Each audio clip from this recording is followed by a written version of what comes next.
Hai, selamat datang di channel Dosen Pembimbing.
Oke, baik.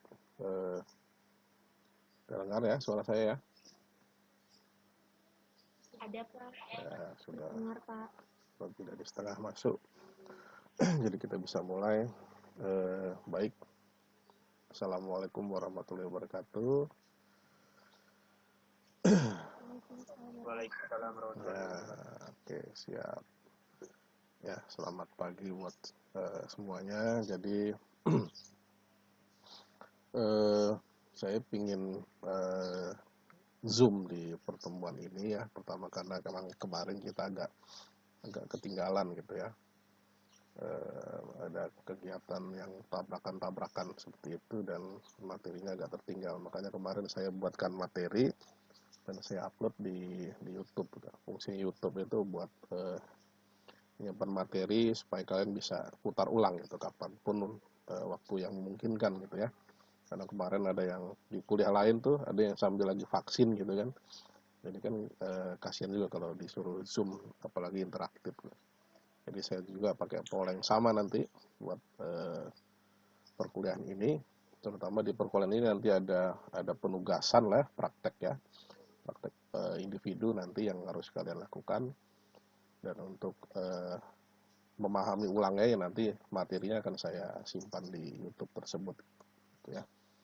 Termasuk pertemuan kali ini juga saya sedang rekam ini gitu ya. Oke, ini sudah 76, oke. Oke, kalau gitu bisa saya mulai gini ya. Mudah-mudahan ini pada bisa nanti prakteknya karena tidak bisa saya pandu secara langsung gitu ya. Saya bisa coba ringkas saja gitu ya. Nah, ini pengantar aja sebenarnya gitu ya. Jadi kalau kita nanti masuknya ke e-government itu kan salah satu bentuk daripada praktek penerapan dari good governance itu adalah e-government gitu kan. Dia nyambung dengan ciri-ciri good governance gitu ya. Nyambung dengan ciri-ciri good governance. Di mana ciri-ciri yang dimilikinya seperti pemerintahan yang bobotnya berkurang gitu ya, kemudian lebih berbasis kepada pengguna layanan, kemudian partisipatif gitu ya. 3 panah yang di bawah ini yang nanti salah satu bentuk implementasinya adalah lewat e-government gitu kan. Nah, ini pengantar dulu biar ingat lagi ya. Nah, ini pilar-pilarnya. Jadi e-government secara definisi banyak mudah dicari lah secara definisi gitu ya. Tapi pada dasarnya bagaimana memanfaatkan teknologi informasi dan komunikasi untuk proses kerja pemerintahan gitu. Nah, intinya lah gitulah ya. Jadi pilar atau penunjangnya ada aktor itu pelaku, siapa yang menjadi pelaku gitu ya. Kemudian ada proses, kemudian ada teknologi, dan ada sumber daya gitu. Sumber daya nanti terkait dengan anggaran misalnya, kebijakan termasuk juga jadi sumber daya di situ. Teknologi rasanya jelas ya, teknologi hardware, software, dan yang penunjang sifatnya gitu. Teknologi penunjang itu kayak teknologi internet misalnya gitu kan, jaringan gitu. Proses terkait dengan proses kerja, bagaimana melibatkan banyak pihak, bagaimana siapa harus bertanggung jawab gitu ya, bagaimana pola koordinasi dan seterusnya gitu. Kalau aktor ini terkait dengan siapa yang merencanakan, siapa yang mendesain, dan siapa yang nanti mengevaluasi misalnya gitu ya. Pilarnya itu harus ada gitu ya. Nah ini sekedar pengingat ya, jadi jangan salah menempatkan e-government dan e-governance gitu. Nah, kalau e-government itu ke bentuknya gitu ya, bentuknya atau kalau di sini dia dibikin jadi 4 poin ya, bentuk sebagai suatu bentuk transformasi pemerintahan, kemudian proses modernisasi, kemudian mekanisme pemberian layanan, kemudian ada masyarakat yang menerima. Nah, kalau di sini, oke, kalau e-government lebih kepada bagaimana bukan ke bentuknya, tapi ke bagaimana sebutannya, bagaimana proses yang terjadi di seputar bentuk tersebut gitu ya. Jadi kalau e-government bicara bentuknya gitu ya. Kalau e-governance adalah yang melingkupi bentuk tersebut gitu ya, memudahkan menganalisisnya gitu ya. Jadi terkait dengan proses pengambilan keputusan, terkait dengan partisipasi masyarakat gitu ya. Nah, jadi lingkarannya situ. Jadi e-government itu di dalam, e-governance yang melingkupinya gitu nanti. Nah, ini kalau taksonomi ya, taksonomi itu terkait dengan bagaimana relasi antara e-government dengan pihak lain gitu.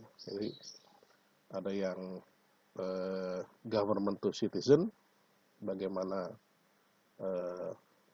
menghubungkan antara pemerintah dengan warga negara, government to business, bagaimana menghubungkan pemerintah dengan lembaga swasta atau lembaga bisnis ya, government to government, bagaimana menghubungkan antar lembaga pemerintah gitu.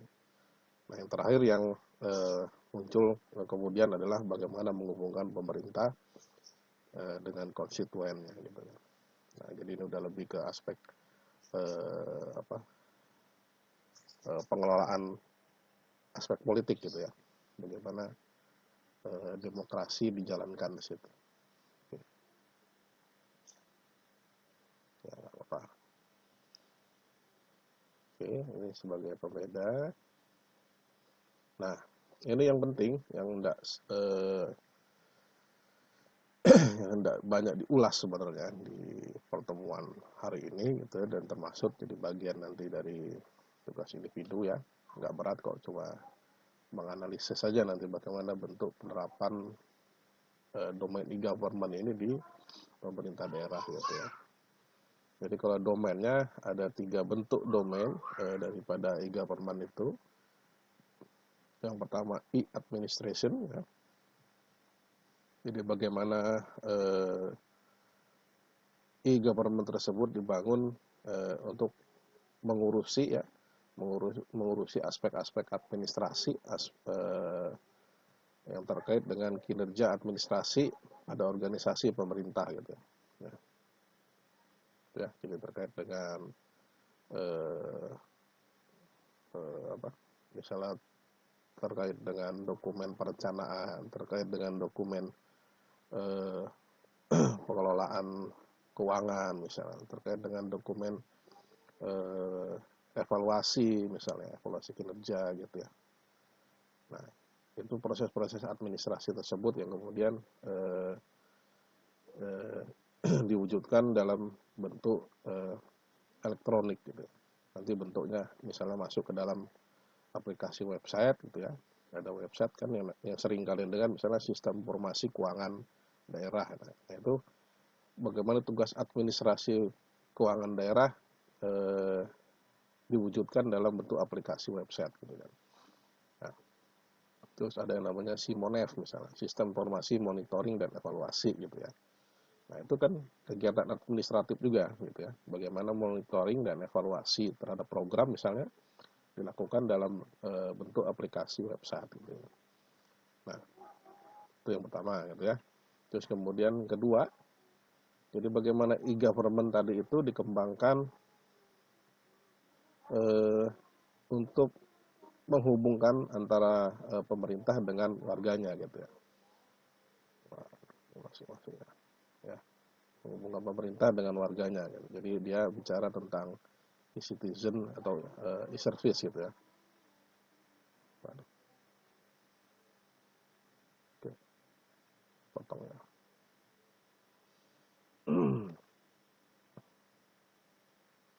Oke,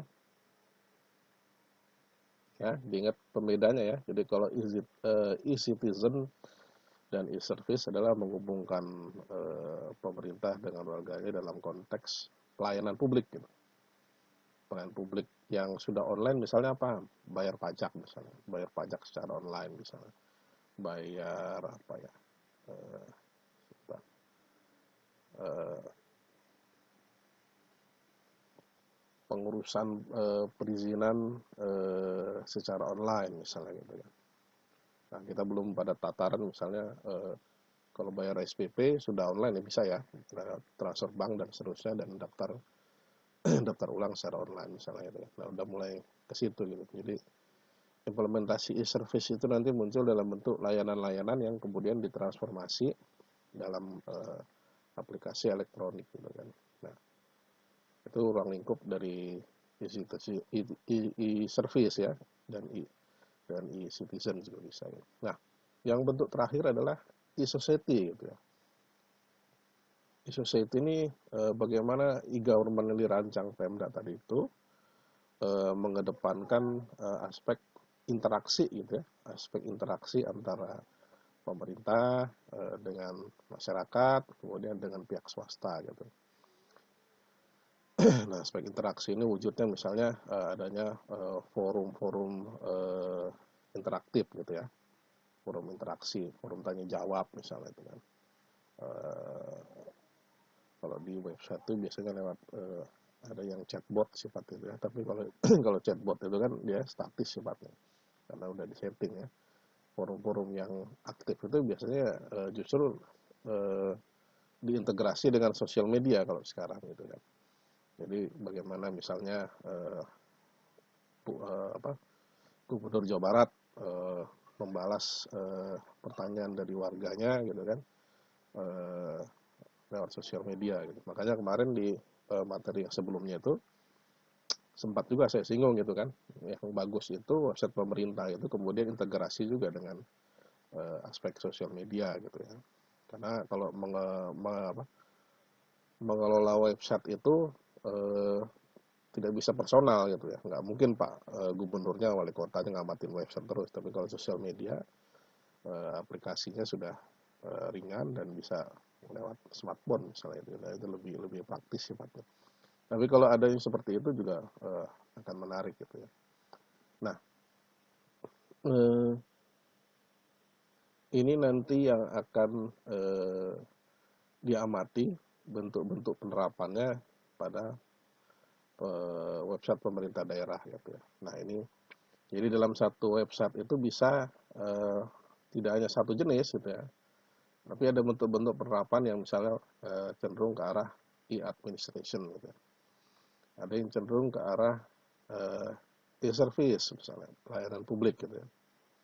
Ada yang sifatnya forum interaktif misalnya. Nah, itu terkait dengan e-society gitu kan. Nah, itu bisa satu website bisa dua jenis, bahkan bisa 3 jenis gitu kan. Tapi kalau website yang sangat terbatas pengelolaannya ya mungkin hanya satu jenis ya. Cuma memaparkan informasi-informasi aja misalnya gitu kan. Nah, informasi-informasi itu kegiatan-kegiatan Pemda itu ditampilkan itu misalnya bentuk apa itu? Bentuk yang e-citizen ini gitu kan. Jadi warga negara tahu kegiatan Pemda gitu. E-citizen. Ya, kalau e-society ini sifatnya lebih interaksi gitu. tanya jawab, forum diskusi gitu.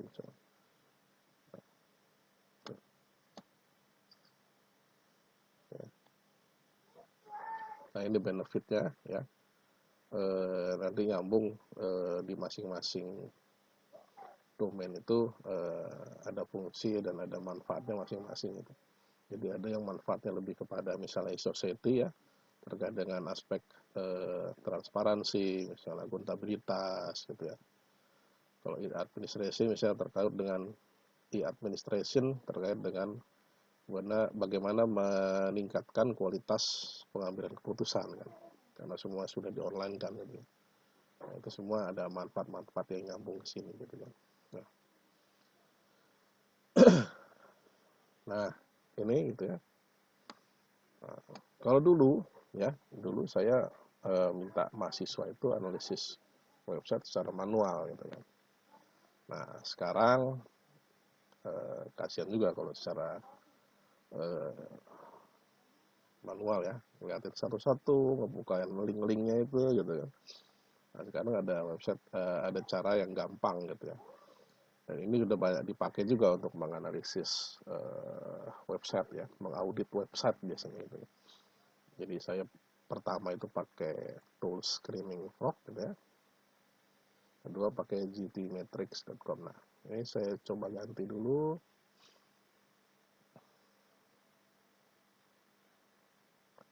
Nah, nanti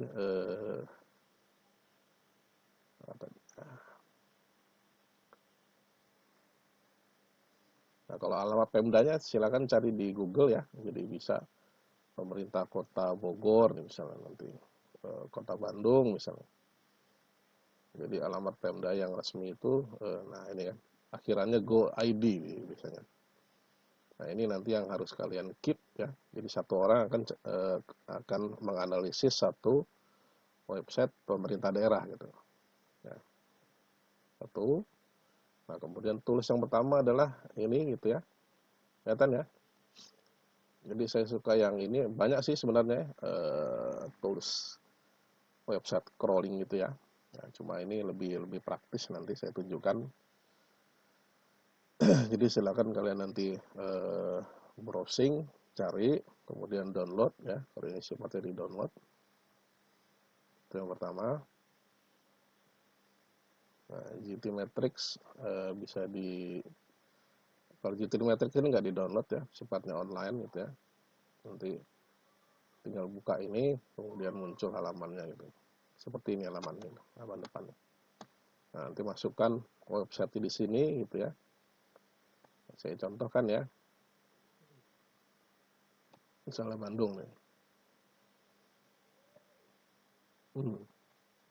Oke, kita kopikan alamatnya. GTmetrix dulu kita coba.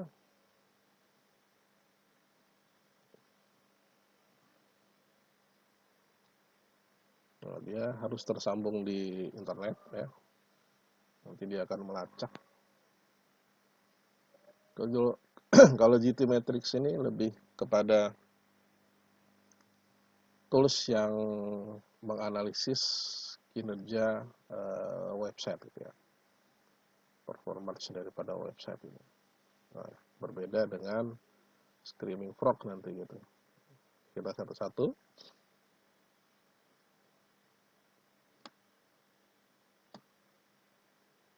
Nah, ini ada hasilnya gitu ya. Nah, bagusnya GTmetrix ini dia langsung menggrade gitu ya. Jadi dia grade-nya itu grade D, kinerjanya masuk.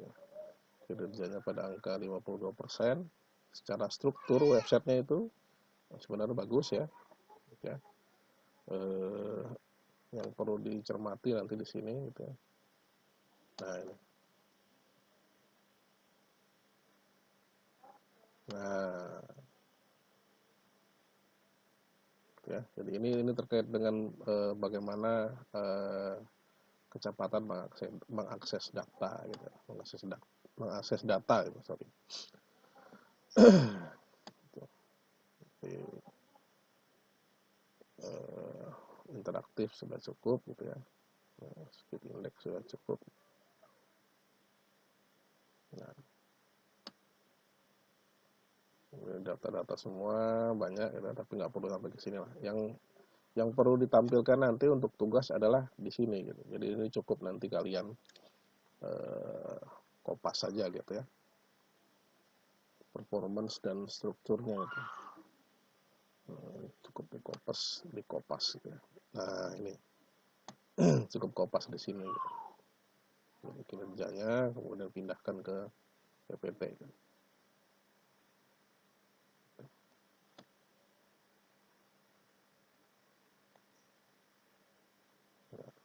Dia grade-nya apa gitu, performance-nya berapa persen gitu, strukturnya bagaimana. Kalau seperti ini tafsiran ya, kalau pengen tahu bagaimana gitu. Nah, performance ini artinya sekitar 52% konten website tersebut bisa diakses dengan cepat gitu ya, kinerjanya responsif gitu ya. Nah, kita coba yang Screaming Frogs. Oke, tadi saya sudah pakai buat yang itu. Nah, ini kalau sudah diinstal nanti dibuka kayak begini dia halaman depannya ya. Oke, kita pakai Pemkot Bandung. Dia akan langsung meng-crawling ya, jadi menjelajahi website tersebut. Oke, sudah 100% ya. Saya tutup dulu ini kan. Nah, nih. Set structure-nya kelihatan gitu ya. Ini cuma Bandung ya.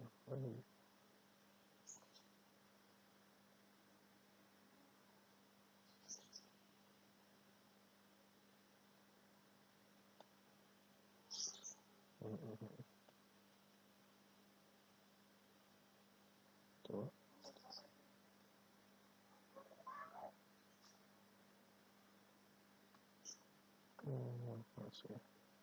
Nah, nanti yang paling penting itu adalah visualisasi.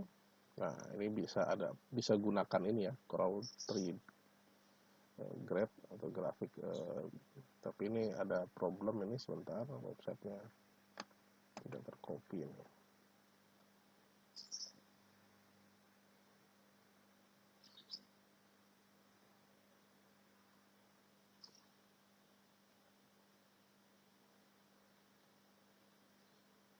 Bentar ya. Masih masuk.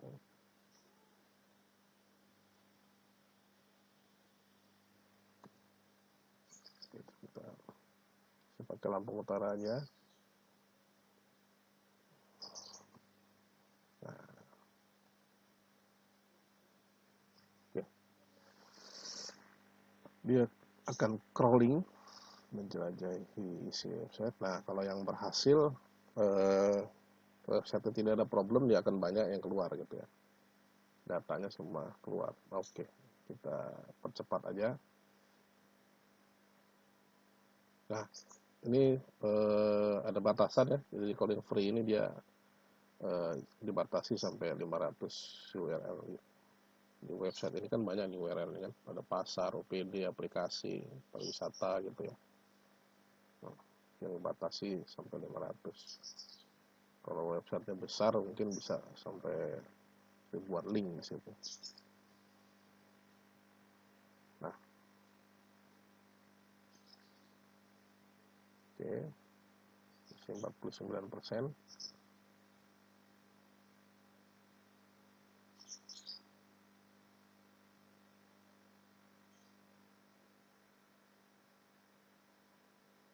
Menit lagi, oke.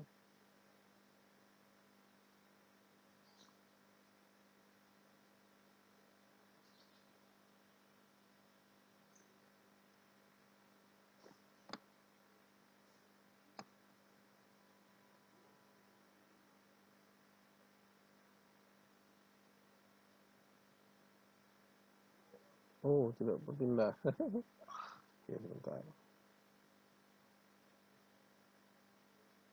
pindah ya.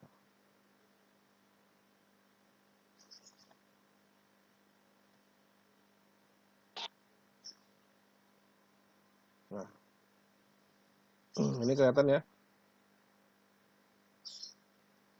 Halo? Ya. Badan Pak. Oke, nanti yang ketinggalan saya jelaskan ulang. Atau di video nanti kan bisa diputar ulang ya. Ini saya rekam. Nah, masukkan alamatnya di sini ya, kemudian di start. Nanti prosesnya akan jalan 100%. Nah, ini udah masuk semua, jadi seluruh konten daripada website tadi sudah terdata semua gitu ya. Bisa dicek masing-masing gitu. Meta keyword itu judul-judul daripada website tersebut gitu ya. Nah, jumlah katanya di situ ya. Ada tulisan-tulisannya, ada yang panjang, misalnya nih kalau ini panjang nih, layanan. Ya. Nah, yang paling enak itu adalah visualisasinya gitu. Nah, ini nanti untuk memetakkan konten daripada website tersebut ya. Nah, gitu. Gitu. Jadi di website ini ada bagian-bagian besar yang kemudian jadi mecah jadi beberapa subbagian gitu ya. Nah, ini yang akan kalian identifikasi nanti gitu ya. Lebih mudah kan? Jadi ada beberapa yang sifatnya e-administration gitu ya.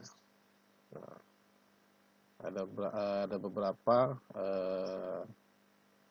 yang sifatnya layanan publik ya, di service. Nah, ini Renstra, dokumen, visi misi ini gitu ya. Lakip. Nah, ini e-administration gitu ya. Nah, struktur gitu ya. Jadi ini lebih banyak e-administration sebenarnya ya. Lebih banyak digunakan untuk kepentingan e-administration. Dan mana yang dominan pakai websitenya. Misalnya di sini ada dinas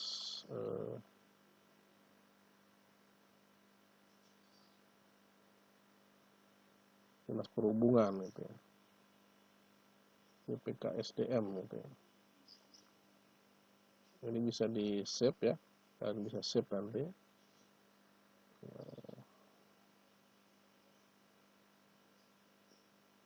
SVG gambarnya. Atau bisa juga di screenshot. Nah, inilah yang nanti jadi bahan untuk analisis. Nah, ini nodenya gitu. Nggak usah lah.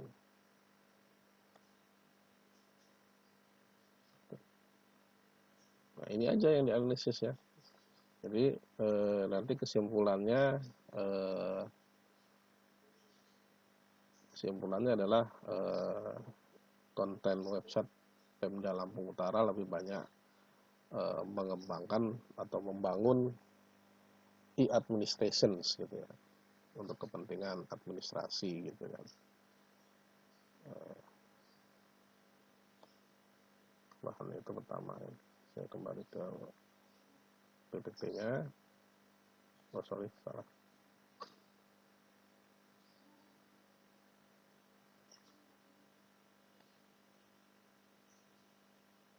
Nah, jadi pertama yang diminta adalah